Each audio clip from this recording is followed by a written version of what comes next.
right now? Really proud of our team. Congratulations on just a great game by Coach Malzahn and his staff, and certainly his team. We were fortunate to win the game. We made enough mistakes today to lose. Captain Obvious here, but we were able to overcome it. And kind of like in golf, on the scorecard, there's a real small little box when you make that par. I hadn't made many, but you can't explain everything that happened in the game or on that particular hole. Not enough room, and it all counts the same if it's a par. And so we'll take it. We can find lots of different ways to win the game. Thought we got into a really good rhythm on defense early. 4 straight drives of 3 and out, and then we gave up a drive there where we stop them on 3rd down on the goal line, and then get the taunting penalty, and our guys continue to fight. But this game will punish you for the lack of poise and discipline. Challenge the team to start the week in the back half of the season to be, strive to be described when people describe this team. Something that you can, identify. The DNA of Team 129, and strive for people calling you disciplined. And we were exactly opposite of that today. And again, fortunate to win. The mistakes that we made, again, even all the way up on that last drive, some of the things we did was a little perplexing. And don't think that off week had anything to do with it. Don't think that looking past anybody had anything to do with it. And sometimes that's the game of football, and a lot to learn from and get better from. And hopefully our guys will come back on Monday and be relentless to improve. We've got a lot to improve as we look forward, but we're 7-0. And again, real proud of our offense there late, in the game. We got it together and had 2 fantastic touchdown drives. And Drake Stoops was, fabulous again. Just a great football player. What a fantastic football player. He had some amazing words for the guys and put him up there in front of the guys and what his team needs. He's such a great leader and has been the model of consistency, and stands for everything that we want our team to stand for.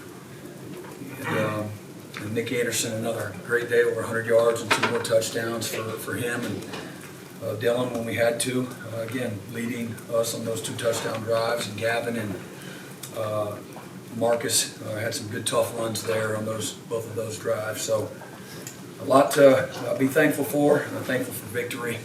And again, thankful for, I love going in on Monday after a win, and I get to yell at some guys. We got a lot of yelling to do.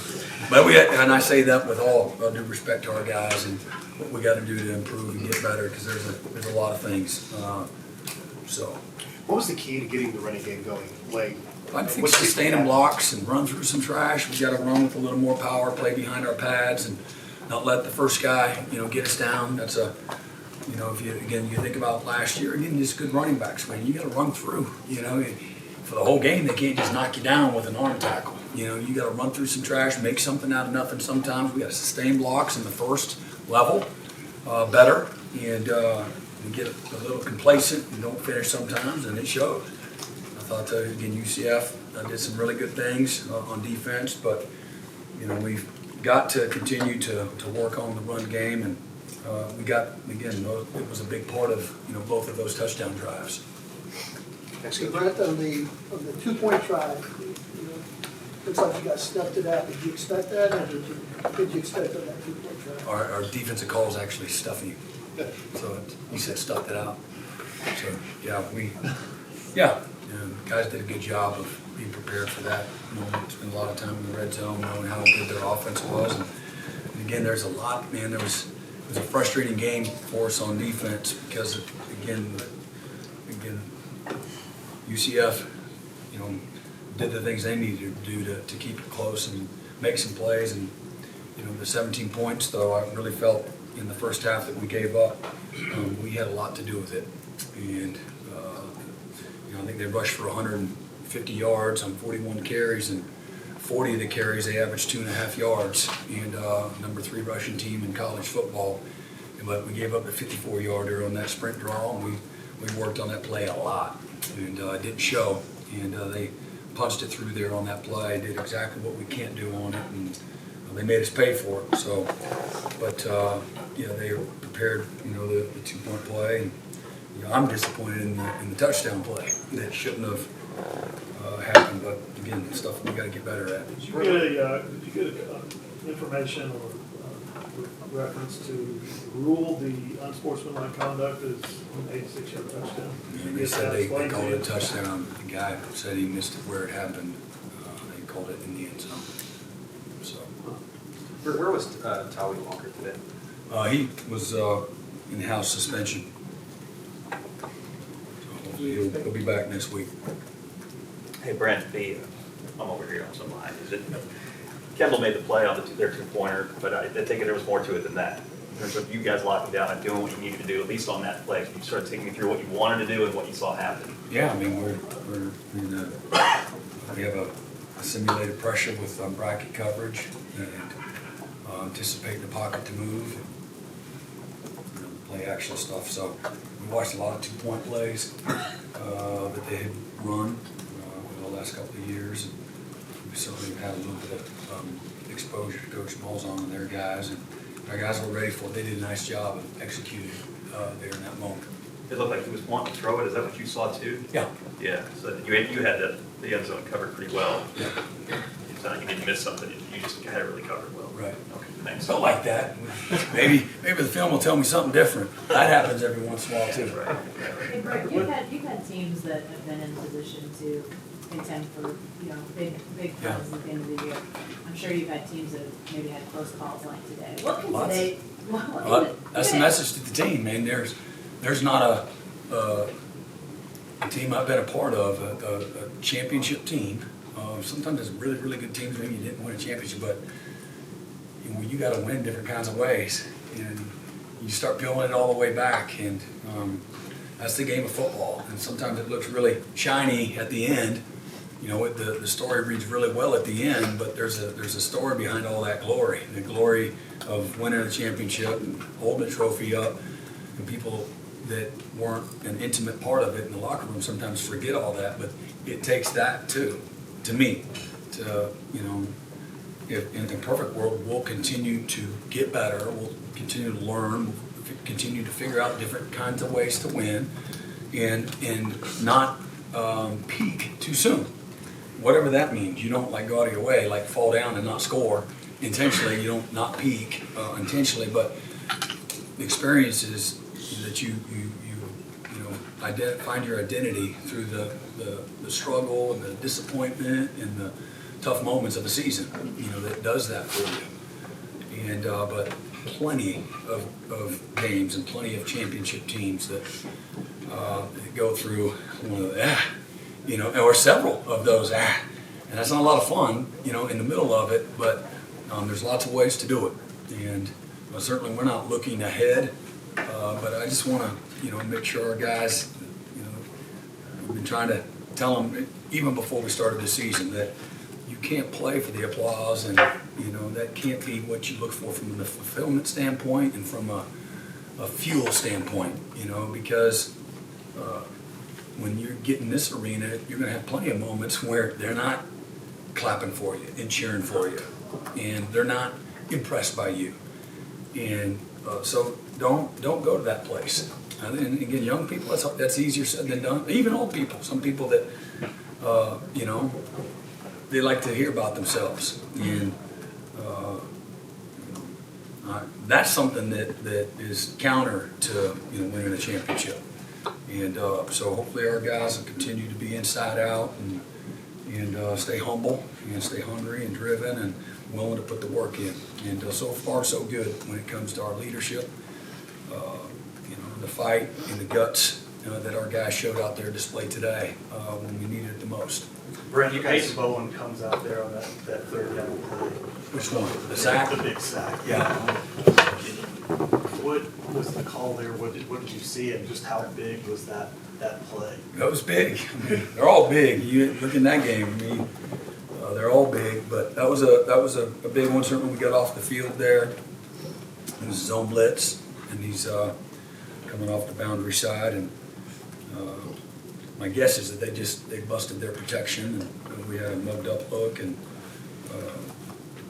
they did some similar stuff to us as well. You show one thing and do another, and you zone blitz and play good coverage and behind, and the quarterback holds the ball a little long, and you make a play. So he did a great job. Came fast and was tight and stayed on the upfield shoulder and made the play when he had to. We've seen plenty of guys get there and faint, and certainly Peyton didn't faint.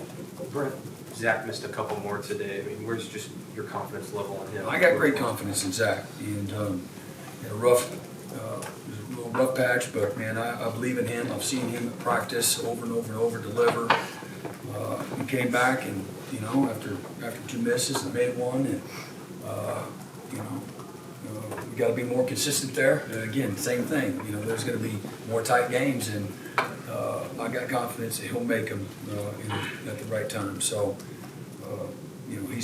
we're not the only ones. There's lots of guys that got to get better, and certainly that's an area. Thought we were better at punting, and we did a great job on some of the coverage units. Had a couple of nice little returns, and they tried to run a reverse and a throwback, and we snuffed those out as well. Just talking about the kicking game while I'm on it, while we're on it, but Zach is. I still got great confidence in him. So he's still your guy going? Yeah. Brent, is Marcus Major 100% right now? Is he dealing with something? He has a little banged up shoulder, but man, I love him. He's toughed it out, and has done a great job showing up, not complaining, and competing and being available and reliable when we need him. Can you talk about going back, Gavin Sawchuk, he battled through injuries this year, looked a little jittery to start the game, but then can you talk about just his game and what you think through? Yeah, Gavin, we know can be a really explosive guy. He had some good tough runs where he busted some tackles there late, and that's what we all saw in Florida State. And so just again, he battled a hamstring injury all summer, and those hamstrings are funky. And but good start for him, and a good moment for him to have some success, and we need him. Is he one of those backs just as getting more and more into? I don't know. I don't know if that's the case or not. He was a shot out of a cannon against Florida State right from the jump, right? Florida State's pretty good, so he didn't need to get warmed up there. He hadn't played all year and got in that game and freaking was possessed. So I don't know if he's that or not. I don't know. Brent, it seems like the running game that you guys have had so far, sometimes you'll have a big run, sometimes you guys aren't. Yeah, we got to be more consistent in doing the things that I'm talking about, sustaining blocks and, again, running through trash and having the patience that it takes, and then the people that are involved in, blocking that are outside the box. We've got to do a great job there. And you got tight ends involved, and you got the quarterback that's got to run the fake. He's got to, do the fundamentals from a fake standpoint so the defense can't collapse on the ball and things like that. And then he's got to be willing to pull it too when people are trying to take, certain things away. And so there's a little bit of everything there. Brent, how much do you enjoy seeing your team's poise down 23-17? Say it again? The team's poise down 23-17. Yeah. You seem like they're hungry, especially on offense. Yeah. Just what did you see?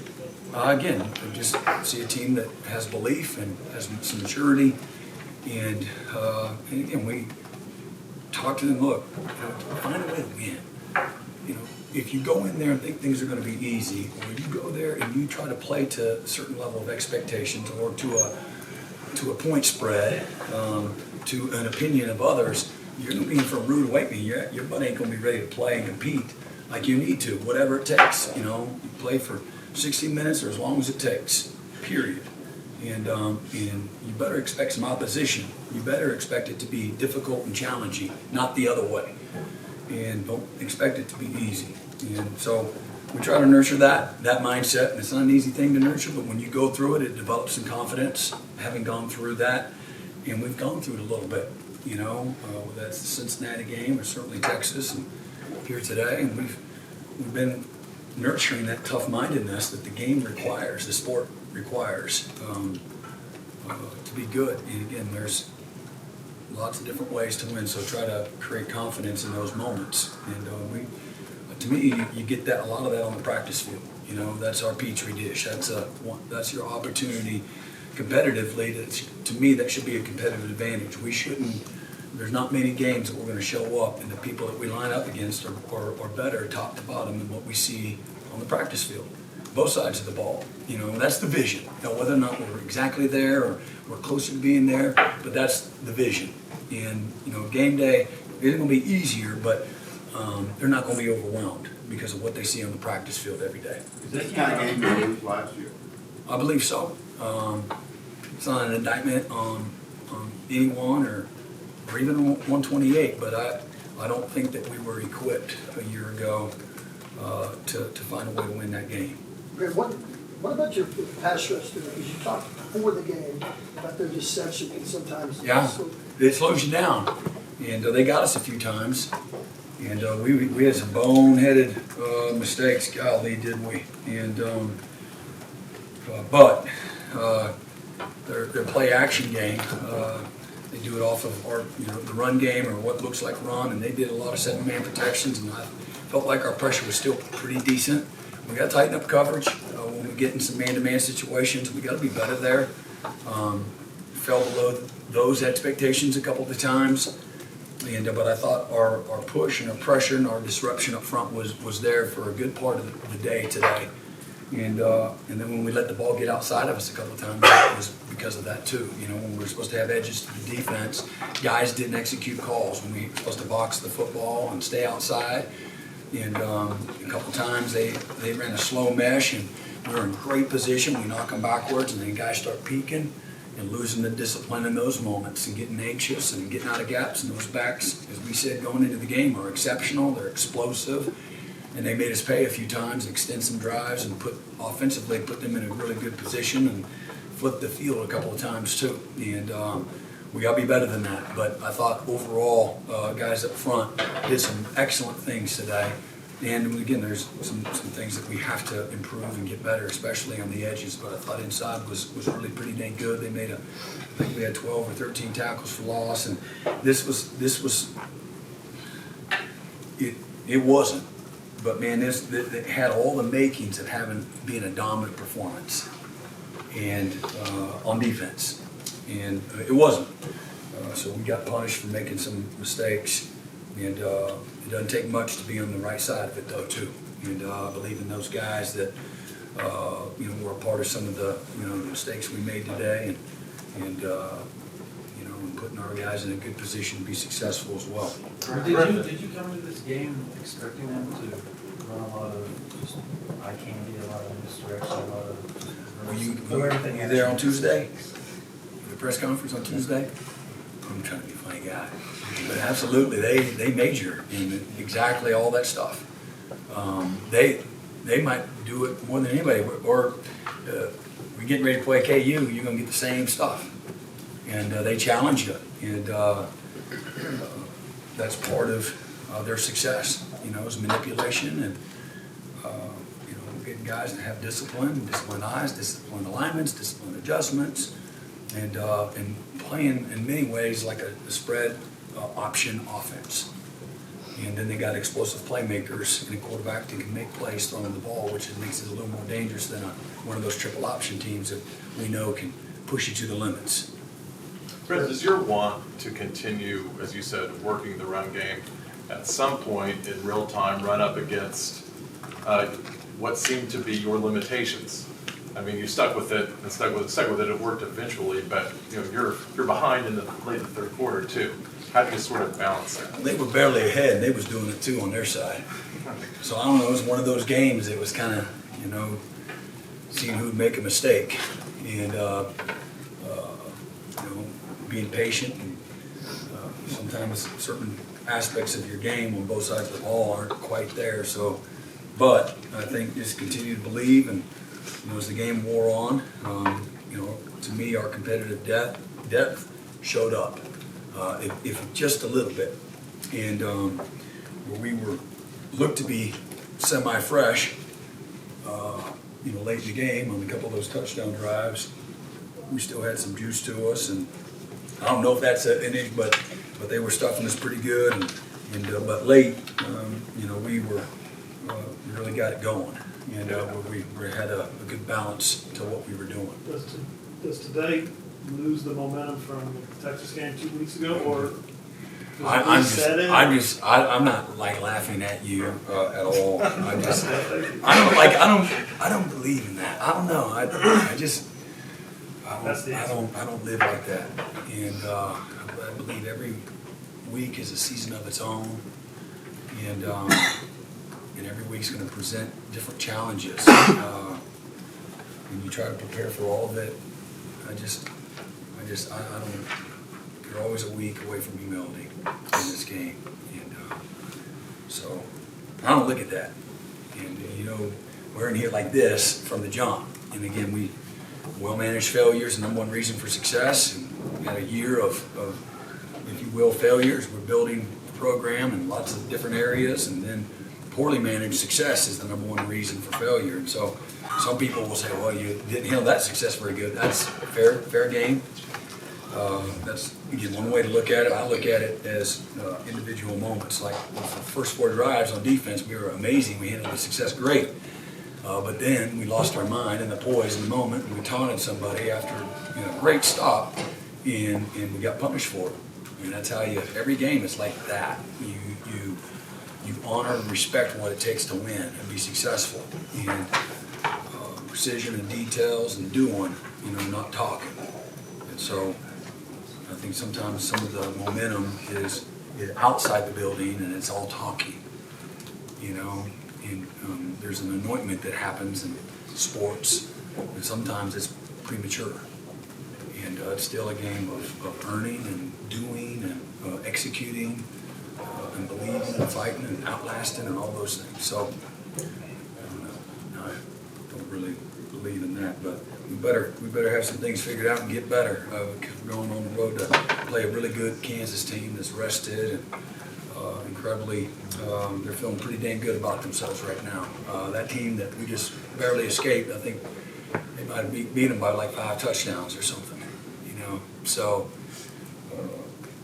but every week is a season of its own. Correct. With One more, last one. This Sorry. week being what it is, you see your outfit and shoes.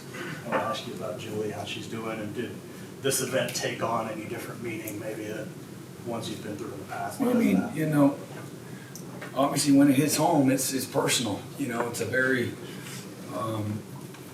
it creates a lot of awareness for hopefully for everybody. And that's, as I said before, and she's great. She's a fighter. She's gonna have another pretty extensive surgery here the first part of November. We'll be gone for a couple of weeks, but she's ready for that, and we've got a great game plan. And for us, again, using this moment and this journey to be, again, a blessing for other people, to create the awareness. As we know, breast cancer is one of the most beatable cancers there is, but early detection is important. And so using this moment and our foundation as an opportunity to try to create a pathway to help people with early detection and the awareness that the importance of getting scans and being mindful that way. So You said you're going to be gone for a couple weeks? You said Julie will be. Julie. Thank you, Coach. Thank you.